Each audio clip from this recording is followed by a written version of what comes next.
jumpa lagi dengan Nipa di podcast Basuara, Bakti Puswara. Di podcast Basuara, kami mengajak Anda menyelami budaya timur Indonesia, berkenalan dengan figur yang inspiratif, tradisi yang unik, hingga isu sosial yang sedang dihadapi di Papua, Maluku, Sulawesi, dan Nusa Tenggara.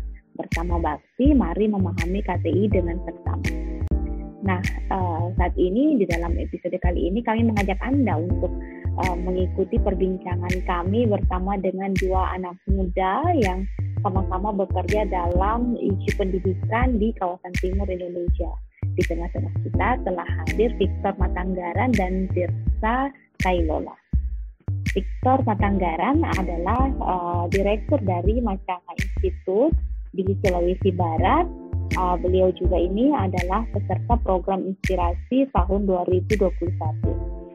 Dan ada Tirsa juga, beliau ini adalah Direktur of Child Program Pohon Sagu, dan beliau adalah alumni program inspirasi tahun 2018. Halo, selamat sore, terima kasih Victor dan Tirsa sudah hadir di podcast Basuara ya. Selamat sore Kak, terima kasih sudah diundang.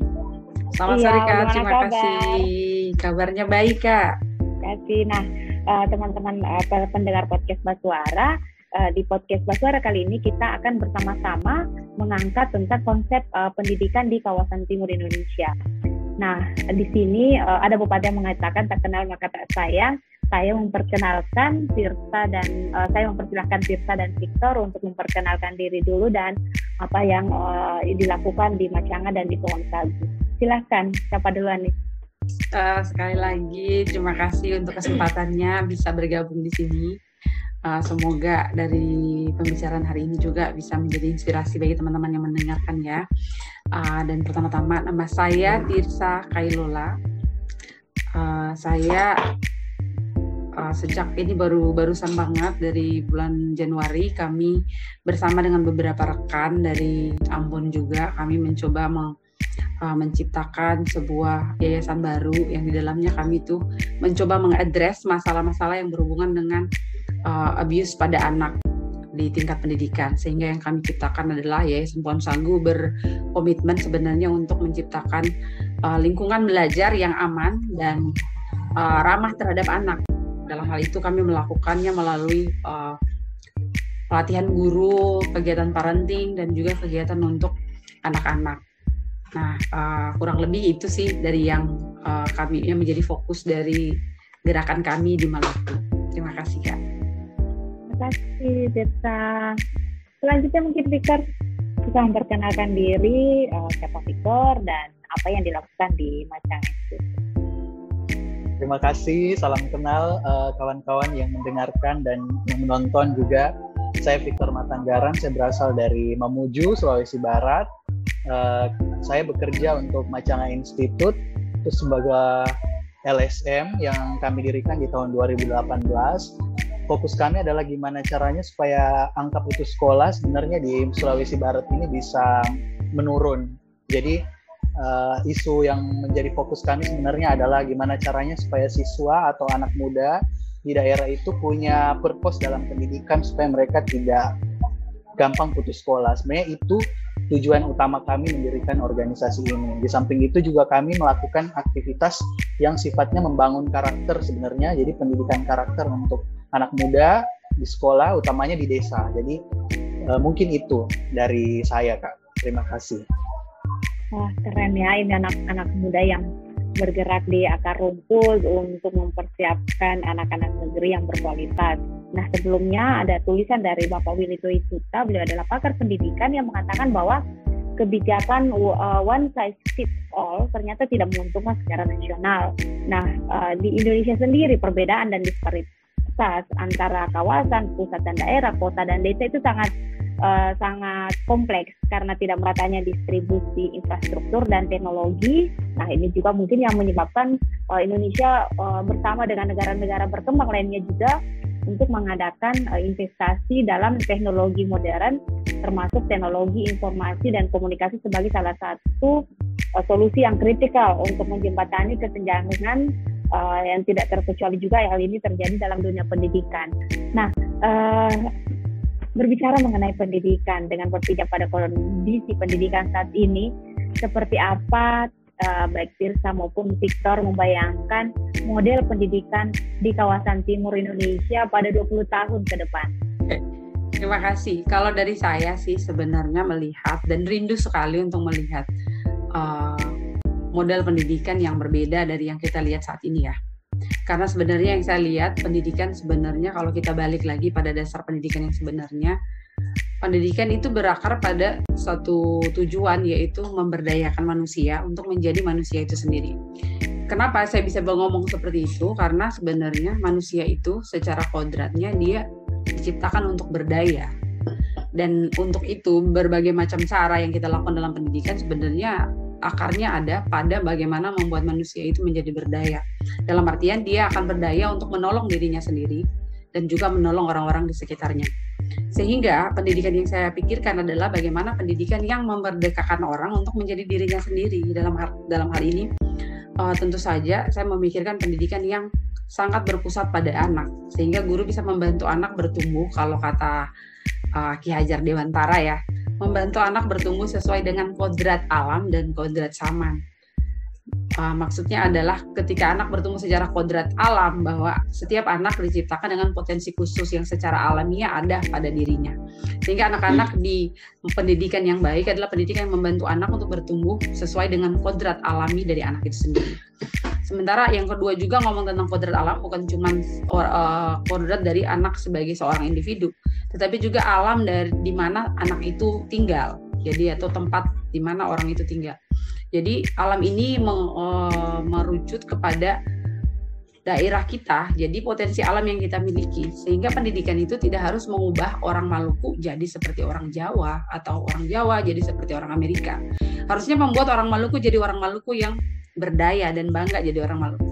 Dengan cara pendidikan itu memampukan anak-anak Maluku untuk kembali melihat apa yang ada pada potensi alam itu sendiri dan mencoba mencari solusi dari masalah yang ada di dalam konteks lokal.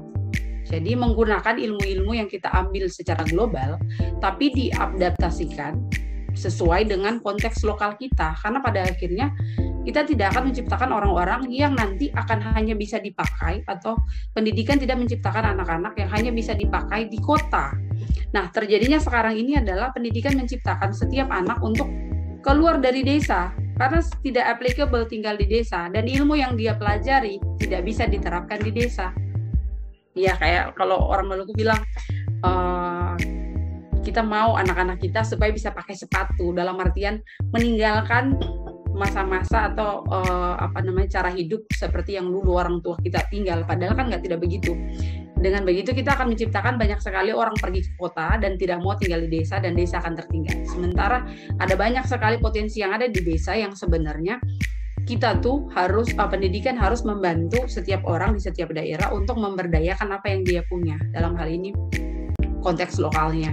Jadi kita cuma punya kemampuan untuk mengirimkan barang ke sana, tapi tidak memiliki kemampuan untuk mengolah. Sehingga saya pikir pendidikan yang kontekstual di abad nanti, yang saya pengen untuk bisa dilihat nanti 20 tahun kemudian, adalah pendidikan yang mengajarkan anak-anak ini memahami konteks lokalnya dan bagaimana dia menggunakan sesuatu yang digital atau sesuatu yang sesuai dengan zaman sekarang dan diolah menjadi satu. Jadi tidak membuat orang, pendidikan tidak mengubah orang untuk menjadi orang lain, tetapi menjadi anak-anak yang bangga dengan konteks lokalnya sendiri. Sehingga yang saya pikirkan adalah bagaimana pendidikan yang berpusat pada kearifan lokal untuk menjawab kebutuhan lokal.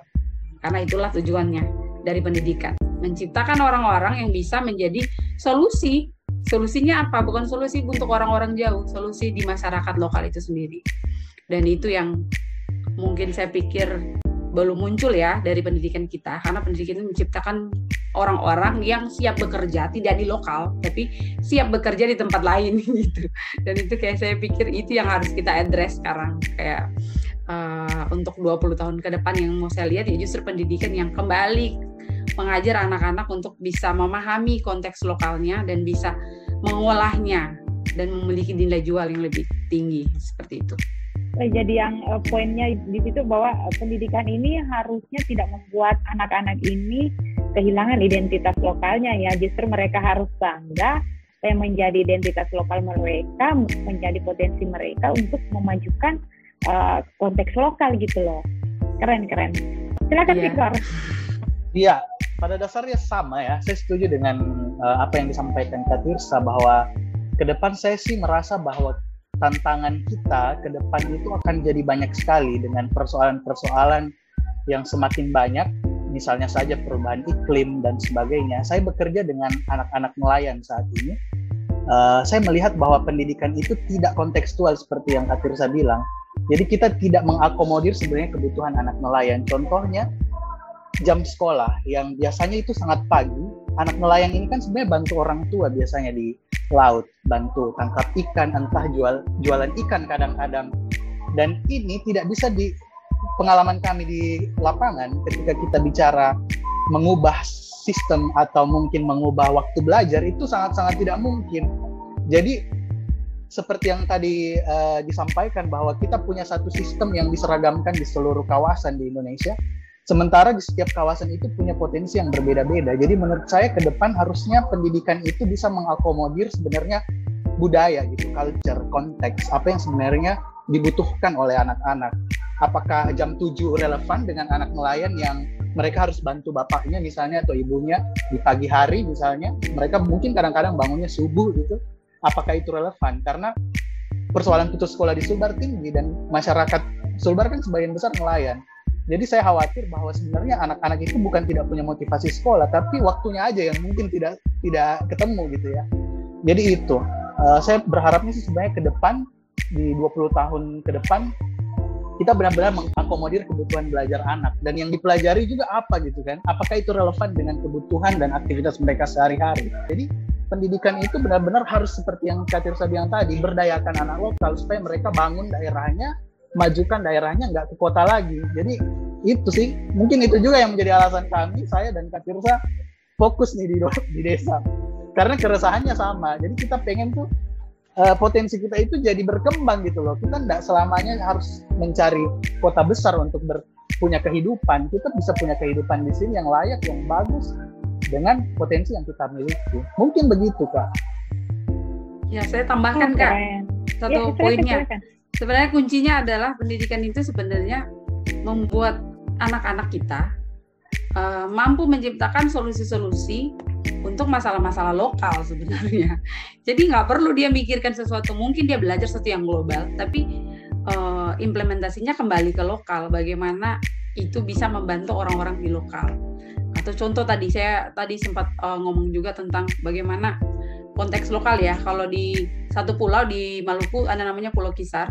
Satu tanaman yang tumbuh sangat subur di tempat itu adalah pohon siwalan ya. Atau kalau bahasa Ambonnya dibilang pohon mayang. Nah, itu pohon yang akan membuat minuman keras atau sopi. Nah, semua orang di sana sebagian besar mata pencariannya adalah membuat sopi.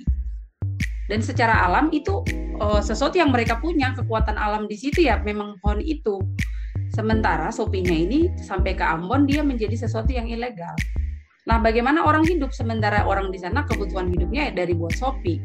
Nah, ketika ada orang-orang lokal yang secara khusus belajar tentang budaya di tempatnya, belajar juga tentang sesuatu yang global, dia akhirnya bisa menggabungkan sesuatu yang tadi. Sehingga tadi masalah sopi tadi, dia akhirnya bisa mengembangkan sopi. Kalau dia jadi miras, dia ilegal, maka dibuatlah sopi menjadi pilihan untuk menjadi alkohol yang dipakai di rumah sakit untuk membersihkan luka-luka dalam medis gitu.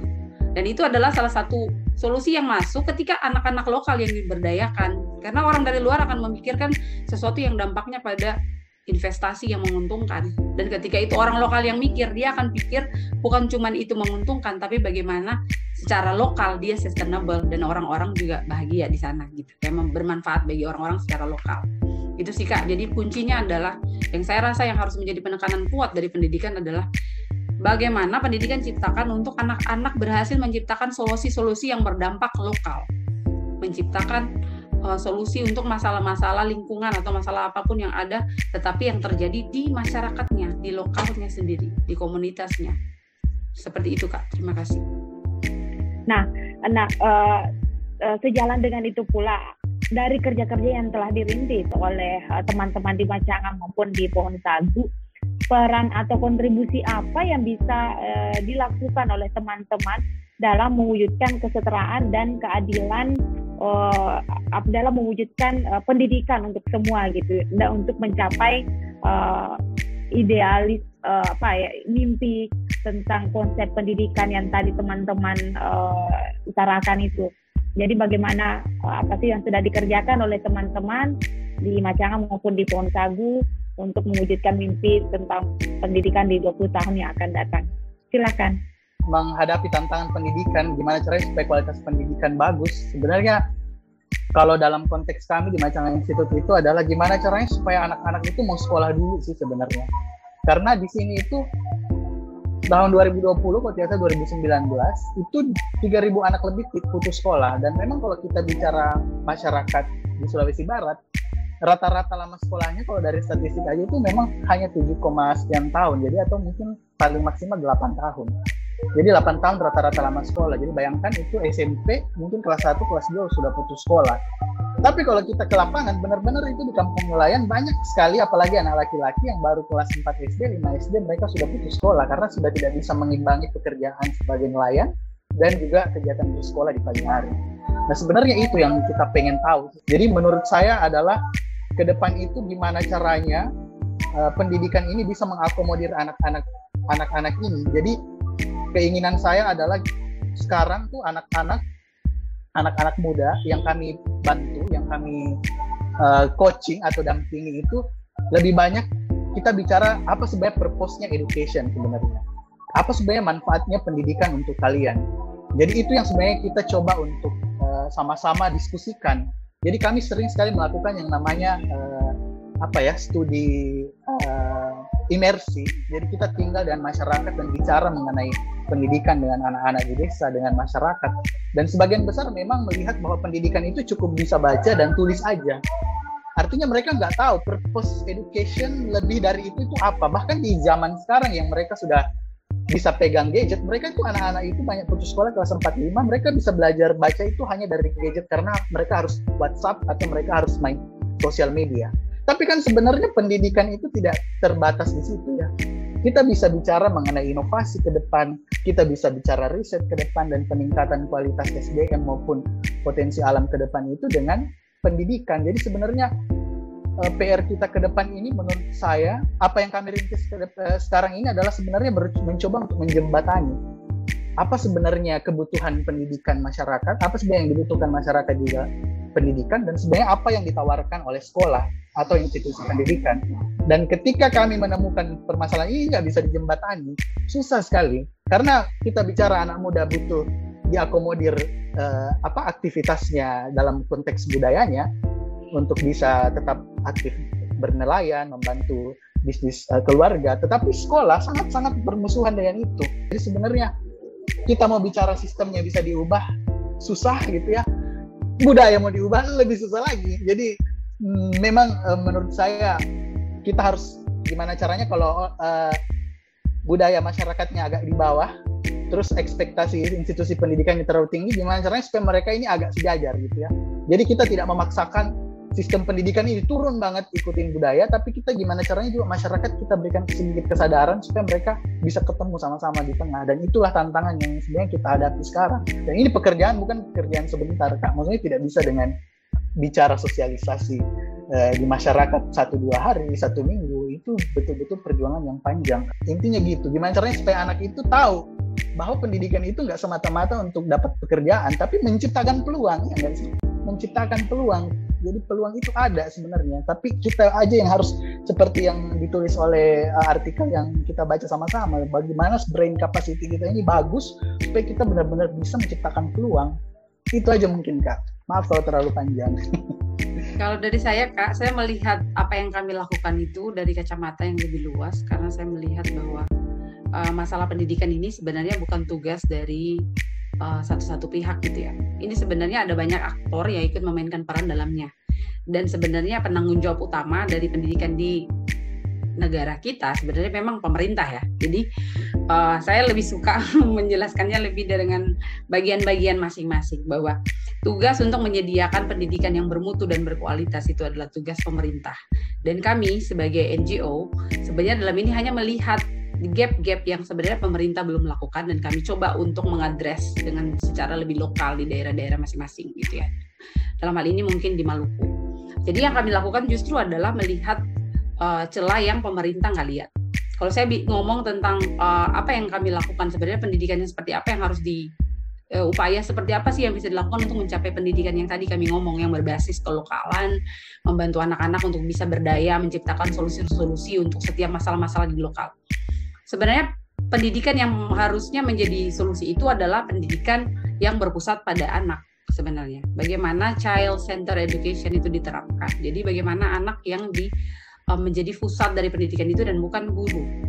Nah, untuk berhubungan dengan itu sebenarnya kita tahu bahwa pemerintah sejak zaman Mas Nadiem menjadi menteri sebenarnya udah mengadres masalah ini. Makanya kita kenal bahwa program guru penggerak, di mana salah satu programnya itu adalah bagaimana anak-anak diberdayakan untuk melakukan yang tadi, melakukan berbagai inisiatif-inisiatif positif berhubungan dengan konteks lokal masing-masing. Dan itu sudah dilakukan. Hanya yang saya lihat bahwa program ini hanya terbatas kepada, karena ini programnya berbasis selektif, jadi dipilih.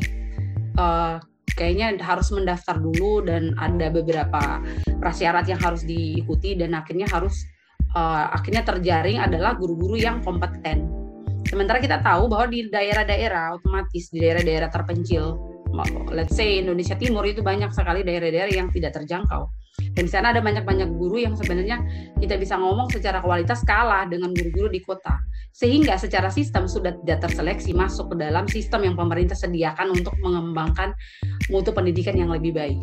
Sehingga yang kami lakukan justru adalah melalui pendidikan pelatihan guru-guru yang kami lakukan kepada daerah-daerah yang tidak terjangkau oleh program-program pemerintah. Ini merupakan salah satu akses yang kami buka untuk melakukan yang sama, memastikan guru-guru melakukan sistem pendidikan yang sebenarnya kontekstual berdasarkan dengan zaman ini. Bagaimana membuat anak berdaya adalah guru-guru yang percaya kepada anak dan guru-guru yang menerapkan pembelajaran yang sesuai dengan konteks di daerah itu sendiri, sehingga membantu anak untuk bisa secara nalar, secara kritis melihat apa yang harus dilakukan dalam konteks sebagai warga negara atau sebagai masyarakat dari masyarakat tertentu atau komunitas tertentu. Sehingga yang bisa saya bilang bahwa apa yang kami lakukan dari Pohon Sagu, kami sebenarnya mempromosikan pendidikan yang berpusat pada anak, dan itu sudah kami lakukan dalam pelatihan-pelatihan kami yang sementara kami rintis. Itu yang pertama. Terus kedua, juga mempromosikan dan mengembangkan pembelajaran yang berbasis pada kearifan lokal, bahwa membuat guru-guru kami ajarkan bahwa anak-anak harus dibekali sejak dini dengan pengetahuan dan pemahaman yang sangat excellent tentang apa yang terjadi di lokal, memahami budayanya dia secara baik. Sehingga itu yang menjadi modal untuk bagaimana dia ketika belajar tentang sesuatu yang baru, dan kita ngomong tentang aplikasi terapan ilmu teknologi yang baru, itu akhirnya dia sejalan dengan konteks berpikir lokal, dan itu akhirnya akan muncul solusi untuk masalah-masalah di lokal, karena anak-anak belajar tentang teknologi dari dunia luar, tapi diterapkan berbasis lokal, sehingga akhirnya menjadi sarana untuk menjawab masalah-masalah yang terjadi di lokal. Jadi itu yang kami terapkan, mempromosikan pendidikan yang berpusat pada anak melalui pelatihan guru, dan juga memperkenalkan pembelajaran berbasis permainan dalam pelatihan-pelatihan guru kami. Karena yang kami lihat juga, yang ketiga adalah mengadvokasi pemerintah. Dalam hal ini kami tahu bahwa tugas memajukan pendidikan tetap bukan tugas dari NGO.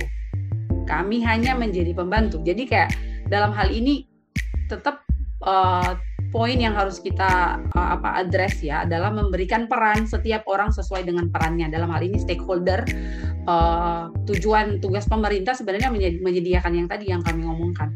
Dan di taraf lokal kami sebagai organisasi-organisasi sosial hanya membantu pemerintah untuk hal itu.